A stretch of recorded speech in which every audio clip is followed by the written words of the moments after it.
বিষয় মৃত ব্যক্তির জন্য ইসালে সওয়াবের সঠিক পদ্ধতি। সম্মানিত ভাইয়েরা, আমরা একটা স্বতঃসিদ্ধ কথা সবাই জানি, মানুষ মরণশীল। শুধু মানুষ নয়, এ পৃথিবীতে যত প্রাণী আছে সব প্রাণী আজ অথবা কাল একদিন মৃত্যুবরণ করবে। কোনো প্রাণীর জীবন জন্মগ্রহণ করাটা যতটা না বাস্তব, তার চাইতে অধিক বাস্তব হলো মৃত্যু। জন্ম নিলে নিশ্চিত একদিন প্রাণীর মৃত্যুবরণ করতে হবে। ঠিক একইভাবে আমাদের পূর্বপুরুষ, দাদা, পরদাদা, আমাদের প্রতিবেশী, আমাদের আত্মীয় স্বজনদের মধ্যে অনেকেই দুনিয়া থেকে চলে গেছেন। একটা সময় আমাদেরকে ওই দুনিয়া থেকে চলে যেতে হবে।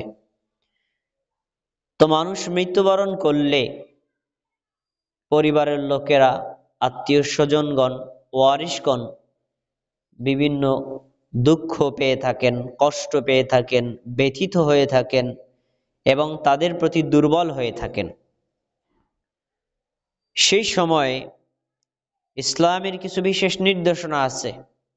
সেই নির্দেশনাগুলো যদি মৃত ব্যক্তির ওয়ারিশরা পালন করে, তাহলে মৃতের জন্য কবরে আযাব থেকে আল্লাহ তাকে মাফ করেন, জাহান্নাম থেকে মুক্ত করেন, জান্নাতে তার জন্য ব্যবস্থা করেন।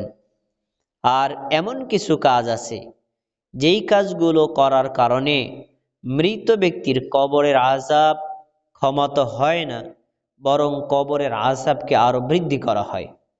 জাহান্নাম থেকে মুক্ত তো করা হয় না, বরং জাহান্নামের শাস্তিকে আরো বাড়ানো হয়। এই জন্য আমরা যারা মুসলিম রয়েছি, আমাদের সবার উচিত যে ইসালে সওয়াবের সঠিক পদ্ধতি কি তা করা, ভুল পদ্ধতি কি তা বর্জন করা। সঠিক পদ্ধতি অনুযায়ী করলে আপনার বাবার, আপনার মায়ের কল্যাণ হবে। ভুল পদ্ধতি করলে আপনার নিজেরও অকল্যাণ হবে, আপনার বাবা মায়েরও অকল্যাণ হবে। কিন্তু শোনেন, মানুষের চিরশত্রু হলো শয়তান। এই যে মানুষ মৃত্যুবরণ করলে ওয়ারিশটা যেমন দুর্বল হয়ে পড়েন, ব্যথিত হয়ে পড়েন, ওই সময়ে শয়তান এসে ওয়ারিশদেরকে আঘাত করে। ওয়ারিশ তাদেরকে এমন কিছু কর্ম শিখিয়ে দেয় শয়তান, যেই কাজগুলো করলে মৃত ব্যক্তির কোনো কল্যাণ হয় না, বরং মৃত ব্যক্তির আরো আযাব বৃদ্ধি পায়। তাই আমাদের সকলের উচিত হবে কোরআন এবং হাদিসের আলোকে মৃত ব্যক্তির জন্য ইসালে সওয়াবের নিয়মগুলো সঠিকভাবে পালন করা। শুনুন, মানুষ মৃত্যুবরণ করার পর থেকে পরবর্তী জীবনে কি হবে আমরা কেউ নিজের চোখে দেখিনি। আবার দেখে এসে আবার সেটাকে বাস্তবায়ন করব, তাও সম্ভব না। তাহলে বোঝা যায় যে মৃত্যুর পরবর্তী জীবন, সেটা সুখের হোক অথবা দুঃখের হোক, এটা হলো গায়বী বিষয়। এই গায়বী বিষয়ের জ্ঞান আপনার কাছেও নাই, আমার কাছেও নাই। গায়বী বিষয়ের জ্ঞান একমাত্র কার কাছে আছে? আল্লাহর কাছে। তাই মৃত্যুবরণ করার পর কি করলে মৃত ব্যক্তির নেকি হবে আর কি করলে গুনাহ হবে, এ বিষয়ে আপনি আমি বলতে পারবো না। আমাদেরকে নির্ভর করতে হবে ওহীর উপরে।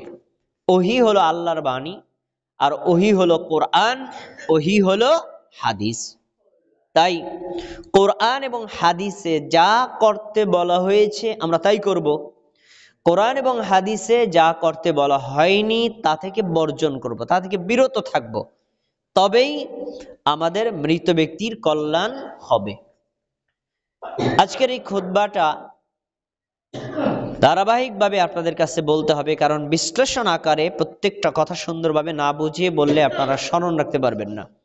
তাই এই খুতবাটা আমি দুইটা ভাগে ভাগ করেছি। আজকে একটি খুতবা, আগামী মাসে ইনশাআল্লাহ তার পরের অংশের খুতবা। আজকের বিষয়টা হলো কি করলে ইসালে সওয়াব বা মৃত ব্যক্তি নেকি পাবেন, আর আগামী মাসের খুতবাটা হলো কি করলে মৃত ব্যক্তির আযাব হবে। আসুন আমরা ধারাবাহিকভাবে কোরআন হাদিসের আলোকে সেগুলো জানার চেষ্টা করি। খুব মনোযোগ দিয়ে খুতবাটা শুনবেন।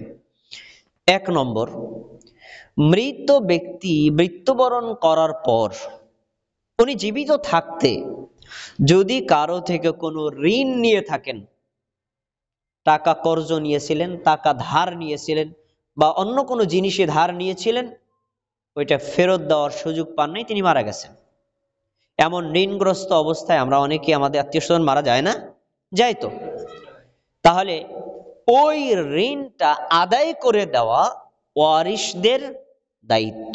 যদি ওয়ারিশটা আদায় করে দেন, তাহলে ওই ঋণগ্রস্ত ব্যক্তি অন্যের হক নিয়ে যে মারা গেল, অন্যের হক না দেওয়ার কারণে যে শাস্তিটা হওয়ার কথা ছিল, আল্লাহ তাকে সেই শাস্তি থেকে ক্ষমা করে দিবেন। এবার দলিল নেন। সহিহ বুখারী হাদিস নম্বর 2289। সালামা ইবনে আকওয়া রাদিয়াল্লাহু তাআলা আনহু বলেন, আমরা একদিন আল্লাহ নবী মুহাম্মদ সাল্লাল্লাহু আলাইহি ওয়াসাল্লামের নিকটে বসা ছিলাম। এমত অবস্থায় খাটে করে একটা লাশ আমাদের নবীর নিকটে নিয়ে আসা হলো। যারা কাঁধে করে এই খাট নিয়ে এসেছিল তারা আমাদের নবীকে বলল, সল্লি আলাইহি, আল্লাহ নবী এই মৃত ব্যক্তি লোকটার জানাজার নামাজ পড়াইয়া দিন। নবী সাল্লাল্লাহু আলাইহি ওয়াসাল্লাম তাদেরকে জিজ্ঞেস করলেন, হাল আলাইহি দাইনুন, এই যে লোকটা মারা গেছে তার কি কোনো ঋণ আছে? কেউ তার কাছে টাকা পাবে, কেউ তার কাছে কোনো সম্পদ পাবে, এমন কোনো কি আছে? ক্বালু লা, তারা বললেন না, এই লোকটার কোনো ঋণ নেই। নবী সাল্লাল্লাহু আলাইহি ওয়াসাল্লাম বললেন, ফাহাল তারাকা শাইআন, এই মৃত ব্যক্তি মৃত্যুবরণ করার সময় ওনার কোনো সম্পদ রেখে গেছেন? হয়তো ব্যাংকে টাকা হোক বা নগদ টাকা হোক, সোনা গয়না হোক, কিছু রেখে গেছেন? সাহাবীগণ বললেন না, তিনি গরিব মানুষ ছিলেন, তার কোনো সম্পদও নাই। আমাদের নবী সাল্লাল্লাহু আলাইহি ওয়াসাল্লাম দাঁড়ালেন, এই জানাজার মাইয়িতকে সামনে নিয়ে তিনি জানাজার নামাজ পড়ে তাকে বিদায় দিয়ে দিলেন। আচ্ছা, চলে গেল। আরেকবার একটা লাশ নিয়ে আসা হলো খাটে করে। আমাদের নবীকে এসে বললেন, আল্লাহ নবী লোকটা জানাজা নামাজ পড়াই দেন।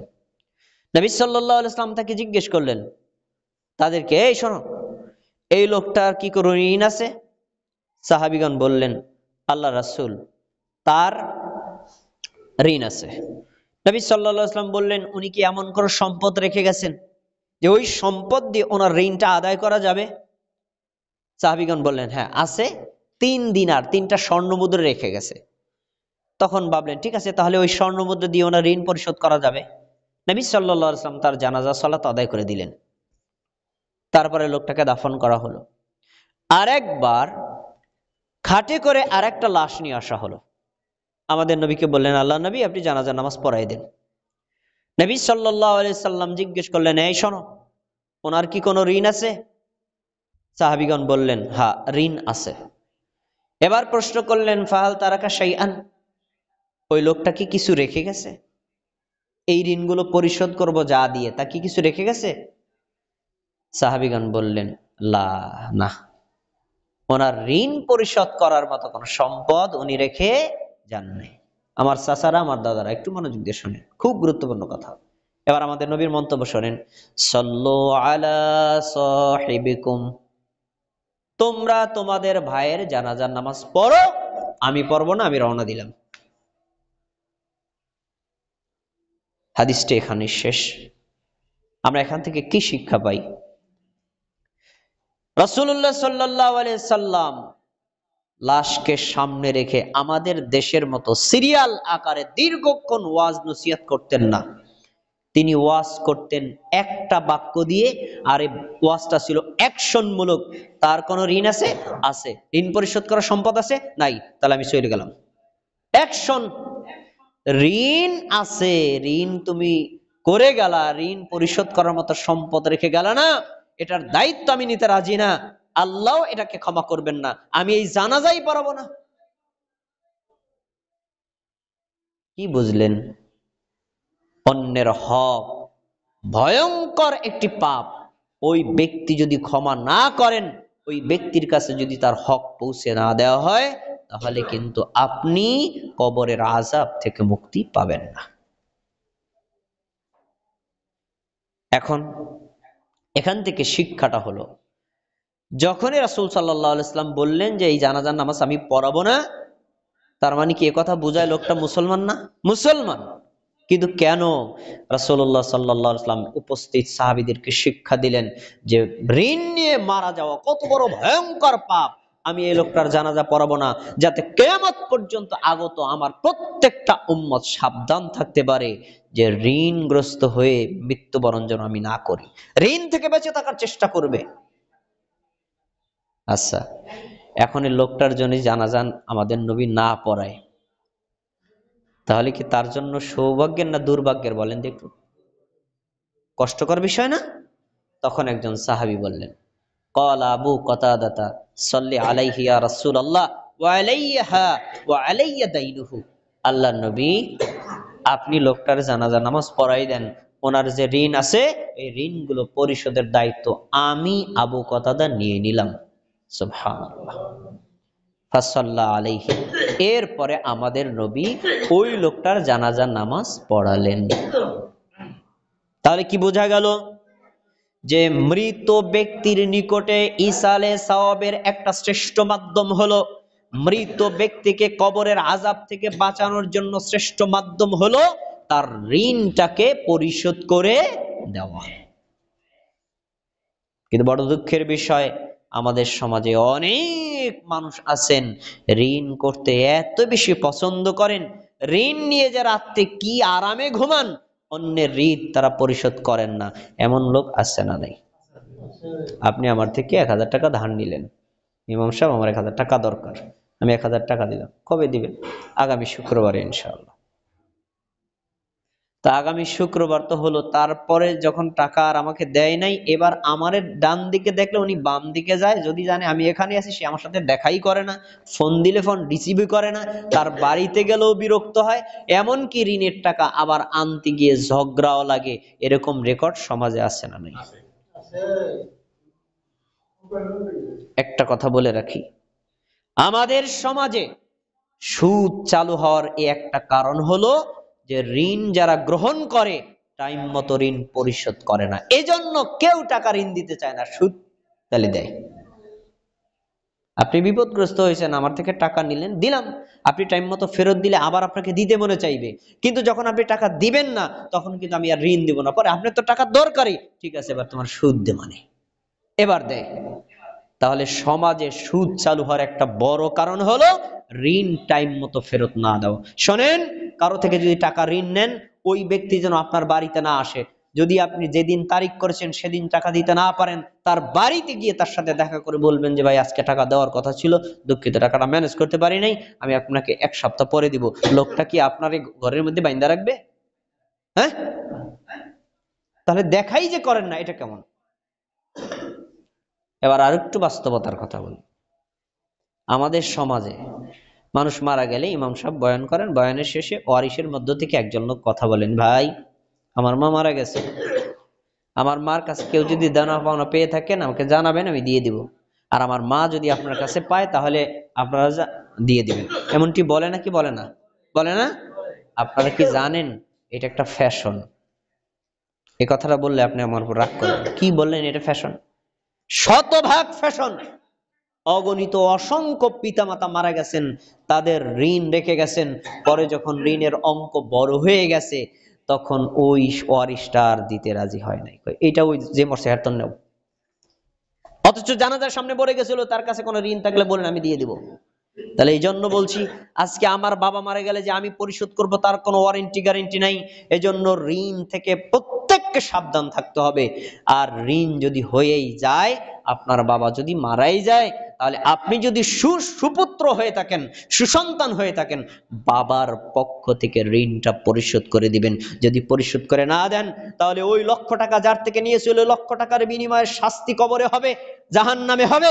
আপনি যদি বাবার কল্যাণ চান, ওই টাকাটা কষ্ট করে হলেও পরিশোধ করে দিবেন, আল্লাহ তাকে জাহান্নামের শাস্তি থেকে বাঁচিয়ে দিবেন। তাহলে এই একটা কথা মনে রাখেন যে মৃত ব্যক্তিকে শাস্তি থেকে বাঁচাতে চাইলে, মৃত ব্যক্তিকে নেকি দিতে চাইলে তার ঋণগুলো আমরা কি ওয়ারিশটা আদায় করব না রেখে দিব? বলেন সবাই, বলেন। মনে থাকবে তো এটা?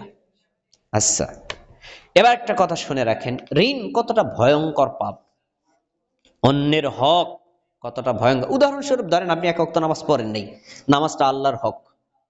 আল্লাহ কি মানুষের উপর দয়ালু না কঠোর? দয়ালু।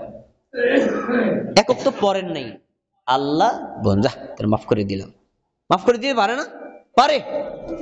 কিন্তু আমার থেকে আপনি 10,000 টাকা ধার নিছেন, আমি তো ওইরকম আল্লাহর মতো দয়ালু না, আমি আপনার টাকা ক্ষমা করব না।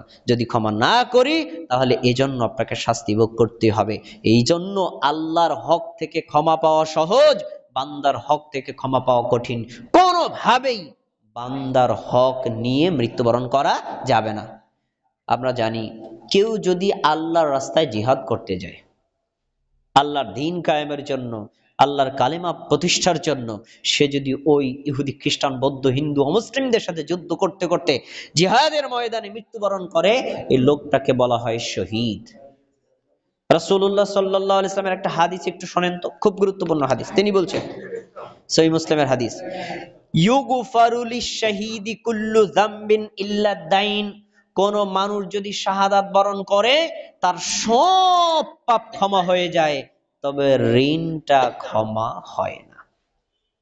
আপনি চুরি করেছেন, ক্ষমা হবে। আপনি জিনা করেছেন, ক্ষমা হবে। আপনি খুন করেছেন, ক্ষমা হবে।